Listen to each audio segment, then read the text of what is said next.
CRDC, c'est un projet qui est né il y a une dizaine d'années et qui avait pour vocation de redévelopper et d'aider au redéveloppement du Congo, notamment dans une optique évidemment différente, c'est-à-dire sous forme de partenariat, en intégrant en plus la population locale. Durant longtemps, il y a eu une chape de plomb avec le régime qui vient de partir, qui ne facilitait pas les contacts administratifs. Avec les changements, qu'est-ce qu'on peut espérer? Je pense qu'actuellement, il y a une perspective quand même réjouissante d'une ouverture et d'un changement de mentalité. C'est très important. Parce que le président Félix Tshisekedi a quand même l'air de vouloir pratiquer ce qu'on appelle une gouvernance positive, qui tient compte effectivement des aspirations de la population. Et le projet Ferme École, pour vous, comment est-ce qu'il peut tenir? Le projet Ferme École, c'était permettre d'abord, je crois que c'est un des premiers besoins, c'est de permettre quand même non seulement à tout le monde de manger de façon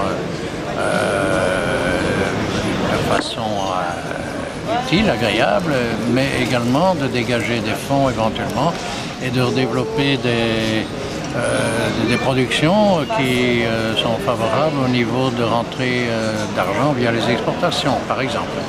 Et s'il devrait y avoir jumelage entre une commune au Congo et une commune en Belgique, concrètement, comment allez-vous vous y prendre? Là, je pense que s'y prendre, il va y avoir évidemment préalablement un devoir d'information. Parce que c'est très clair que les réalités congolaises sont très mal perçues en général par les autorités locales belges. Donc je pense qu'à partir du moment où on peut établir des ponts incontestablement avec des entités locales, je crois que c'est tout un mécanisme qui peut s'embrayer avec automatiquement des transferts de technologie, non seulement ça, mais également permettre également de la formation de gens, etc. Permettre à la population, par exemple congolaise également, de pouvoir récupérer des petits métiers, comme on dit, parce que je pense que l'enseignement là-bas et la formation a été assez bien négligée sous le dernier gouvernement, donc on peut voir à faire également au travers de l'économique d'activer du social. Un des grands dangers, c'est la sécurité des produits.